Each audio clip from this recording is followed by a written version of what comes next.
22 years old celebrity daughter na si Maria Cassandra Villaruel Legaspi o mas kilala bilang Cassie Legaspi ay anak ng celebrity couple na sina Soren Legaspi at Carmina Villaruel. Pinanganak noong January 6, 2001 sa Los Angeles, California. Siya ay may kakambal na si Mabi Legaspi. Alam mo ba na 3 buwan pa lang sila nang iuwi sila dito sa Pilipinas ng kanilang mga magulang? Siya at ang kanyang kakambal na si Mabi ay lumalabas na sa mga commercial kasama ang kanilang mga magulang. At isa nga dito na matagal na nilang ini-endorso ng pamilya ay isang sikat na ice cream brand na sumusunod sa kanila mula nung sila ay bata pa hanggang sa kanilang paglaki.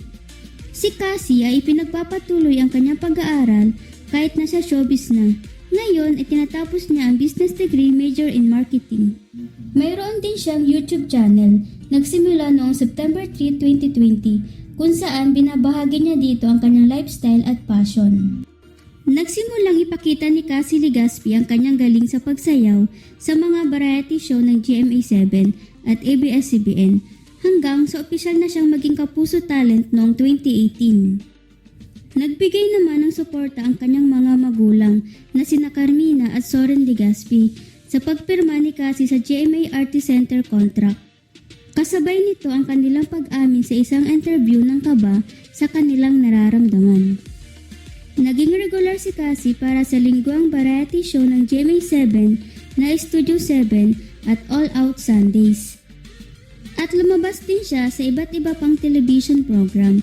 Isa din sa mga nakilala si Cassie sa TV series romance drama ng My First Yaya taong 2020 and 2021.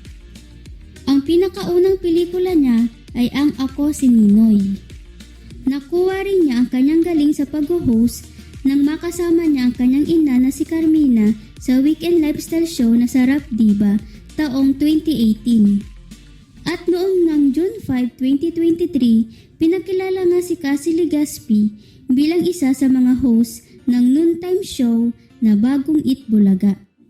Kung bago ka lang dito sa aking YouTube channel ay mag-subscribe na para lagi kang updated sa mga bago naming showbiz topic. Thank you!